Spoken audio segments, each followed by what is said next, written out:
워싱턴 없는 항로, 중동아세안 K해군 네트워크의 탄생. 주의 본 영상은 실제 데이터를 기반으로 한 가상의 시뮬레이션 및 데이터 각색 다큐멘터리이며 특정 정책이나 인물에 대한 평가가 아님을 고지합니다. 모든 인용, 인터뷰, 데이터는 서사적 이해를 돕기 위한 가상 자료입니다. 칠흑 같은 어둠 속 세계 지도만이 희미하게 빛난다. 한국의 부산에서 빨간색 항공 노선처럼 빛나는 선이 시작된다. 선이 부산에서 아부다비로 빠르게 이어진다. 아부다비에서 리야드로, 다시 자카르타로, 마지막으로 앙카라로 뻗어나간다. 각 지점에 도달할 때마다 해당 국가의 국기 실루엣과 K-네이벌 파트너 텍스트가 짧게 번쩍인다. 기존 워싱턴으로 향하던 희미한 선이 완전히 사라지고 부산을 기점으로 하는 새로운 빨간색 네트워크만이 지도 위에 선명하게 빛난다. 2025년 세계 해양 질서는 격변의 파고에 휩싸였다. 낡은 동맹의 언어는 이기심의 계산서로 변질되었고 어떤 국가는 스스로를 고립시키는 장벽을 세웠다. 그러나 대한민국은 멈추지 않았다. 우리는 워싱턴이 없는 곳에서 새로운 항로를 찾았다. 중동의 뜨거운 바다와 아세안의 푸른 해협을 가로지르며 신뢰라는 이름의 새로운 해군 네트워크를 구축했다. 이 다큐멘터리는 고립의 위기 속에서 어떻게 대한민국이 워싱턴 없는 항로를 개척했는지 추적한다. 왜 중동아세안인가? 수요 성장률 예산 계획 현지화 의지 등의 자료가 선명하게 나타난다. 세계 지도 위에 각 국가의 해군 예산 및 함정 수요를 보여주는 버블들이 떠오른다. 미국, 중국은 거대한 버블이지만 중동과 아세안 국가들의 버블이 유독 빠르게 커지고 있다. 해양 안보 전문가 닥터 민 전 킴 인터뷰에서 미국이 보호무역의 깃발을 치켜 세우는 동안 우리는 데이터가 가리키는 방향을 따랐습니다. 그것은 바로 압도적인 해군력 증강 의지를 가진 중동과 빠르게 성장하는 아세안 시장이었습니다. 중동, UAE와 사우디의 해군 예산 증가율은 15% 요이고 5년 내 중형 함정 30척 이상 수요가 예상됩니다. 아세안, 인도네시아와 베트남은 해양 영토 방어 및 해상 무역로 보호를 위한 소형 중형 함정 50척 이상 수요가 예상되며 자체 건조 의지 강하다. 공통점은 미중 패권 경쟁 속에서 자율적 안보 역량 강화를 열망하고 있다. 닥터 민 전 킴은 중동 국가들은 석유 자본을 바탕으로 군 현대화에 막대한 투자를 아끼지 않았습니다. 문제는 서방 국가들이 완제품 판매에만 집중했다는 것이죠. 반면 아세안 국가들은 예산 제약 속에서도 기술, 이전과 자국 내 건조 능력 확보에 대한 의지가 매우 강했습니다. 한국은 이 두 가지 니즈를 동시에 충족시킬 수 있는 유일한 파트너였습니다. 이들 국가의 공통점은 미국에 대한 완전한 안보, 의존에서 벗어나 스스로 바다를 지킬 능력을 원했다는 것입니다. 단순한 무기가 아닌 국가 안보의 주권을 원했고 한국은 그 갈증을 해소해 줄 수 있는 최고의 파트너였습니다. 아부다비 외곽의 조선소 리뉴얼 현장에는 K10 빌딩, 테크놀로지즈 현수막이 올라와 있습니다. UAE의 군사기지 인근에는 새로 지어진 해군 함정 정비 시설들이 보입니다. UAE 국방부 관계자인 미스터 아머드 L-MANSORI는 K해군 네트워크의 첫 단추는 아랍에미리트 UAE에서 꿰어졌습니다. UAE는 이미 한국과의 긴밀한 방산 협력 경험을 가지고 있었고, 이는 조선 분야로 확장될 수 있는 강력한 기반이었습니다. 우리는 단순히 함정을 판매하는 것을 넘어 오프셋 프로그램을 통한 현지 투자와 맞춤형 교육 패키지를 제안했습니다. 한국 기업과 UAE와의 협력 모델로 조선 관련 특수 강제 가공 공장인 중소기업의 기술 투자 및 합작법인 설립하였다. 교육 패키지로는 UAE 해군 장교 및 기술자 500명 대상으로 해군 함정 운용 및 유지 보수 5년 과정을 부산 K-NAVAL 아카데미에서 제공하였다. 결과적으로 UAE 해군 조선소의 생산 효율은 25% 증대되었고 현지 고용은 1,200명을 창출했다. 한국은 우리의 자존심을 이해했습니다. 그들은 함정을 완제품으로 가져오는 대신 우리 땅에서 우리 기술자들이 직접 만들고 유지 보수할 수 있는 능력을 가져왔습니다. 특히 공군 기지 인접 지역에 대한 정비 시설 협상은 전략적 파트너로서의 깊은 신뢰를 보여주었습니다. UAE는 중동 해상 안보의 핵심 거점입니다. 이곳에서 성공적으로 구축된 한국형 해군 네트워크는 다른 중동 국가들에게도 강력한 레퍼런스가 되었습니다. 워싱턴 없는 항로의 첫 불빛이 켜진 순간이었습니다. 사우디아라비아 국방부 회의실에서는 한국 기술진과 사우디 관계자들이 대형 화면에 비전 2030 해군 현대화 로드맵을 보며 토론하고 있다. 사우디 조선소에서는 한국 기술 지도로 첫 함정 블록이 조립되는 벅찬 순간을 맞이하였다. 사우디아라비아의 비전 2030은 해군 현대화에 막대한 예산을 배정했습니다. 하지만 그들은 단순한 함정 구매를 넘어 중동 지역의 해양 강국이라는 비전을 가지고 있었습니다. 한국은 그들의 야심찬 로드맵에 가장 적합한 맞춤형 건조 모델을 제시했습니다.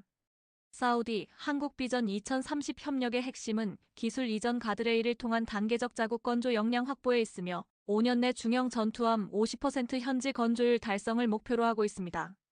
한국형 건조 모델 초기 단계에서는 한국에서 핵심 모듈 건조 후 사우디에서 최종 조립 및 시스템을 통합하고, 중기 단계는 핵심 모듈 중 일부 현지 생산 및 한국 기술진에 현지 상주하여 지원하는 방식이며, 장기 단계는 대부분의 모듈 현지 생산, 한국은 핵심 기술 업그레이드 및 자문 역할을 합니다. 우리는 함정의 설계도를 통째로 넘겨주는 대신 기술 이전 가드레일 GUARDR AIL을 통해 사우디가 스스로 성장할 수 있는 로드맵을 제공했습니다. 이는 기술 유출의 위험을 관리하면서도 파트너의 자립 의지를 충족시키는 한국만의 독창적인 접근 방식이었습니다.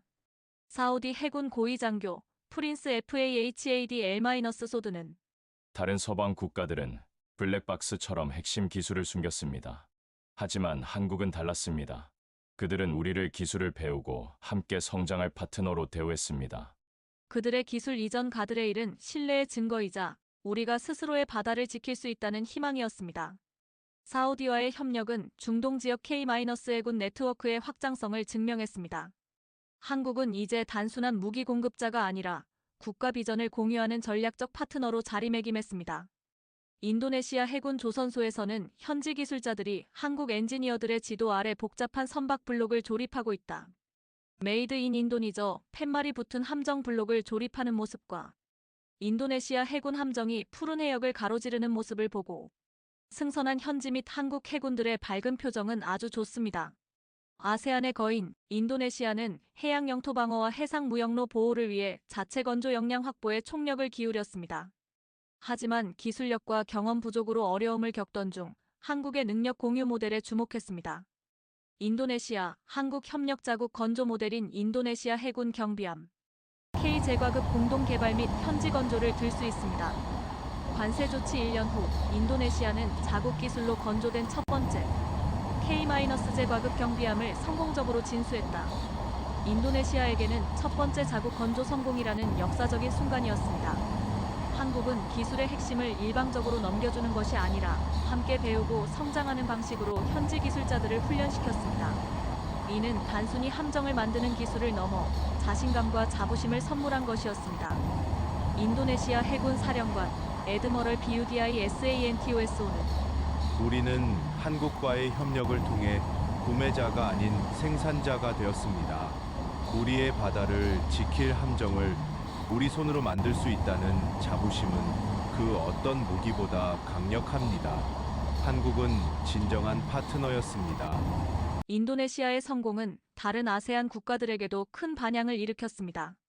베트남, 필리핀 등 해양 안보에 대한 니즈가 강한 국가들이 한국과의 협력 문의를 쇄도하기 시작했습니다.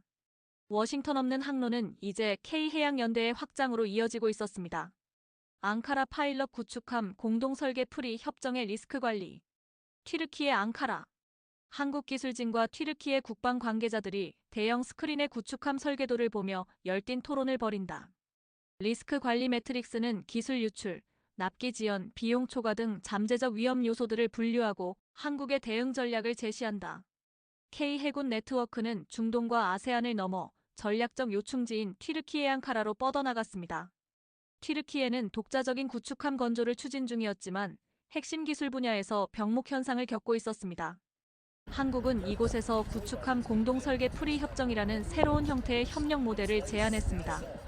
앙카라 파일럿 프로젝트는 한국형 구축함 기술을 기반으로 튀르키예 해군에 최적화된 구축함 공동 설계. 핵심 내용은 풀이 협정 풀이 어그리먼트 단계.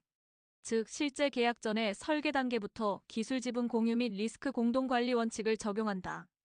핵심 기술은 모듈화하여 단계별 이전, 블록체인 기반의 기술 문서 관리 시스템을 도입하고 비용 초과 부분은 설계 단계부터 양국 전문가가 공동 참여하여 비용 시뮬레이션 및 예산을 검증한다. 이 협정은 단순히 기술을 이전하는 것을 넘어 기술이 주는 리스크까지 공유하고 관리하는 진정한 의미의 파트너십이었습니다. 한국은 이제 기술 주권의 가치를 누구보다 잘 이해하고 있었기에 현지 파트너의 위험을 함께 짊어지는 담대한 전략을 펼칠 수 있었습니다. 튀르키예 국방부 관계자 미스터 CEMIL YILMAG 씨는 구축함은 단순한 무기가 아닙니다. 국가의 자존심이자 기술력의 총체입니다. 한국은 설계 단계부터 우리의 니즈를 경청하고 잠재적 리스크까지 투명하게 공유했습니다. 이는 수십 년간 쌓아온 기술 신뢰가 없으면 불가능한 협력이었습니다. 앙카라 파일럿 프로젝트는 K해군 네트워크가 이제 전략적 중요성을 가진 국가들의 핵심 방산 분야까지 확장될 수 있음을 증명했습니다. 워싱턴 없는 항로는 이제 단순한 대안이 아닌 글로벌 스탠더드를 제시하고 있었습니다. 부산을 기점으로 전 세계로 뻗어나가는 밝고 굵은 K해군 네트워크 선들이 화면 전체를 지배한다. 2025년 어떤 국가는 장벽을 세웠지만 대한민국은 신뢰라는 이름의 다리를 놓았습니다. 미국에 대한 일방적 의존에서 벗어나 중동과 아세안 그리고 유럽까지 아우르는 K해군 네트워크를 구축했습니다. 한국의 사례는 명확한 메시지를 던집니다. 시장 확장은 단순히 경제적 이득을 넘어 외교적 독립의 강력한 레버리지가 될 수 있다는 것입니다. 특정 강대국의 압력에 굴하지 않고 스스로의 기술력과 신뢰를 바탕으로 새로운 국제 질서를 설계할 수 있다는 것을 보여주었습니다. 새벽 바다 위로 힘차게 나아가는 한국 기술 기반의 함정들. 그 뒤로 길게 뻗어나가는 곡선 항저. 우리는 워싱턴 없는 곳에서 신뢰의 가치를 증명했습니다. 무기가 아닌 능력, 지시가 아닌 협력. 기술은 곧 국력이고 신뢰는 이제 새로운 패권입니다. 바다는 이미 조용히 자랑스러운 대한민국이 그려낸 항로를 따라 기울고 있습니다. 여러분의 의견을 댓글로 남겨주세요.